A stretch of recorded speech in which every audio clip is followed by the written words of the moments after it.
तो आज मेरे पास एक बुक है। इस बुक का नाम है द रे ऑफ होप। तो मैं इसका एक ब्रीफ रिव्यू करने वाला हूँ, ये बुक कैसी है। और बुक का कवर पेज तो बहुत प्यारा है, बहुत ही खूबसूरत। और बुक का जो टाइटल है, उस टाइटल का नाम है द रे ऑफ होप, आशा की किरण, इसे आप कह सकते हैं। और इस बुक का जो सब टाइटल है, journey of an optimist from nothing to everything, मतलब एक आशावादी की कहानी जीरो से हीरो तक की। बुक का ये बैक साइड है। बैक साइड में brief about the book and the author, brief about the author and the here is the publisher and the. तो आइए देखते हैं इस बुक में क्या स्पेशल है और ये बुक क्यों आपको पढ़नी चाहिए और क्यों नहीं पढ़नी चाहिए। सो फर्स्ट ऑफ ऑल, ये बुक बहुत ही स्लिम एंड ट्रिम है। इस बुक में 118 पेजेस हैं, including content, summaries and the other few pages. जो फर्स्ट पॉइंट है इस बुक के बारे में, ये बुक एक सेल्फ हेल्प कैटेगरी में फॉल करती है। दैट मीन अगर आप एक सेल्फ हेल्प रीडर हैं और आप पसंद करते हैं एक सेल्फ हेल्प बुक जो कि बहुत ही स्लिम हो, बहुत ट्रिम हो और कम शब्दों में सारी बात कही जाए, ऐसी बुक आप देख रहे हैं, तो ये मेरे हिसाब से एक अच्छी बुक हो सकती है आपके लिए। दूसरा ये कि बुक में जो वर्ड यूज किए गए हैं, दैट मीन इंग्लिश के, बहुत ही सिंपल और बहुत ही लाइट है। दैट मीन वो कोई भी आराम से उसे समझ सकता है। और मेरे हिसाब से अगर आप 6-7 स्टैंडर्ड का कोई स्टूडेंट है कॉन्वेंट का, तो वो इस बुक को इजिली पढ़ सकता है और इसको समझ सकता है। थर्ड ये कि बुक किसको पढ़ना चाहिए, तो मेरे हिसाब से ये बुक हर किसी को पढ़ना चाहिए, क्योंकि इसमें बड़े कम शब्दों में बहुत बड़ी बड़ी चीज़ों को समझाने की कोशिश की गई है। इसमें फेलियर, सक्सेस, रिजेक्शन, लव जैसे कई टॉपिकों में बहुत ही ब्रीफ में बताया गया है। और इसमें एक स्टोरी है, मैं उसके लिए बात करूंगा कैसी स्टोरी है, और उस स्टोरी के माध्यम से सारी चीज़ आपको समझाने की कोशिश की गई है। तो थोड़ा सा मैं आपको रीड कर देता हूँ। ये डेडिकेशन पेज है, जो कि बुक डेडिकेटेड है to my parents, to Prayagraj Sangam and to the holy river Ganga Yamuna Saraswati and to you. ये इसका कंटेंट है, जिसमें टोटल 16 चैप्टर हैं। कुछ चैप्टर्स के नाम मैं ले लेता हूँ, थोड़ा सा आइडिया लग जाएगा कि ये बुक किस बारे में है और इसमें क्या कहानी हो सकती है। तो फर्स्ट चैप्टर है two friends, and second chapter है the beauty of Sangam, and the third chapter is poverty as a challenge, and the 7th chapter how do you feel about yourself, 9th chapter nothing happen by chance, 12th chapter reject the rejection, 14 live in the present, and the last self help is the best way to find the true love।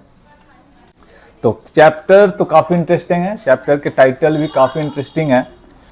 इसके बाद about the author acknowledge है, फिर यहाँ से book start होती है। Book की मैं थोड़ी सी समरी आपको ब्रीफ कर देता हूँ। तो इस बुक में एक स्टोरी है सक्सेसफुल एंटरप्रेन्योर की, जिसने बहुत कम समय में एक बहुत बड़ा बिजनेस एम्पायर खड़ा किया हुआ है। एक दिन उसका जो पर्सनल एसोसिएट है वो पूछता है कि सर, आप मुझे ये बताइए कि आप इतने बड़े सक्सेसफुल पर्सन हैं, बहुत कम समय में आप इस मुकाम पर पहुंचे हैं, तो मैं जानना चाहता हूँ कुछ पास्ट के बारे में, आपके कुछ डार्क चैप्टर जो आपने कभी किसी के साथ रिवील ना किए हो, वो आप मुझे बताएं। तो उसका जो बॉस है इस बात से अप्रिशिएट करता है और कहता है मेरे पास 4 सीक्रेट हैं जिसको मैंने किसी के साथ शेयर नहीं किए। वो या तो मैं जानता हूँ या तो ये नेचर जानता है, पर तुम मेरे एक अच्छे दोस्त हो मेरे एम्प्लॉय के साथ, तो मैं चाहता हूँ कि ये मैं चीज़ तुम्हें बताऊँ। तो फिर इन दोनों के बीच जो कन्वर्सेशन होती है वो इस बुक में है। तो आप एक बिजनेस एंटरप्रेन्योर हैं, सक्सेस फेलियर में फंसे हुए हैं, तो ये बुक आपको पढ़ना चाहिए। और आपको ये देखना चाहिए कि किसी भी पॉजिटिव साइड का एक निगेटिव पॉइंट भी होता है। जो आपको दिख रहा है, जैसा दिख रहा है, हो सकता है उसके पीछे बहुत ही मुश्किलात रही हो, बहुत ही कठिनाइयाँ रही हो। तो ये जानने की हमेशा कोशिश करनी चाहिए। ये बुक शायद उसी का एक छोटा सा ब्रीफ एग्जाम्पल है। बाकी बुक बहुत ही लाइट है और स्टोरी तो मुझे लगता है कि बहुत बेहतरीन स्टोरी। आप इसे पढ़ेंगे तो आपको लगेगा कि हाँ, स्टोरी में दम है। और स्टोरी के माध्यम से जो बातें इसमें बताने की कोशिश की गई हैं, दैट मीन एक लेखक का जो नज़रिया है किसी चीज़ को देखने का और उसको फिर अपने स्टोरी के थ्रू उसको बताने का, वो बहुत ही खूबसूरत है, बहुत ही बेहतरीन है।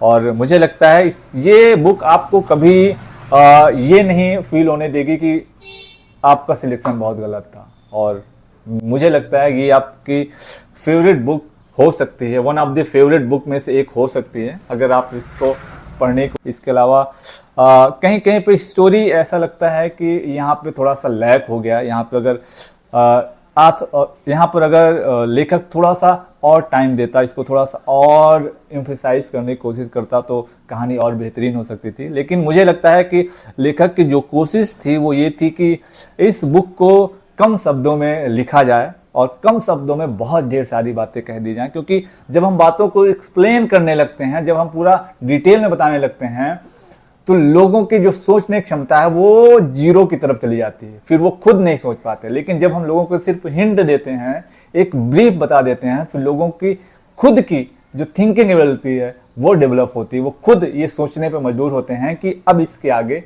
हम क्या सोच सकते हैं। इसलिए शायद लेखक ने ऐसा किया हुआ है। तो मेरे हिसाब से तो बुक बहुत अच्छी है।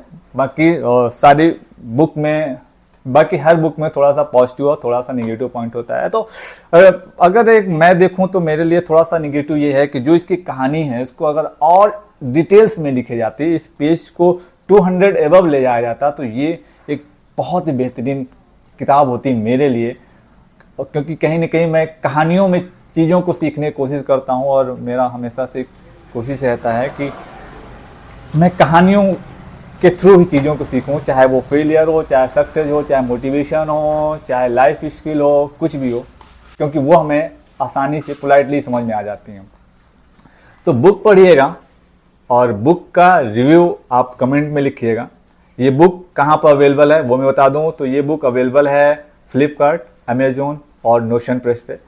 आप प्ले स्टोर में भी इसको पढ़ सकते हैं। किंडल एडिशन आपका अमेजोन है तो आप वहाँ पर भी फ्री में पढ़ सकते हैं। और पढ़ने के बाद इसका रिव्यू लिखना मत भूलिए, क्योंकि वो मेरे लिए बहुत कीमती होगा, इस बुक का रिव्यू।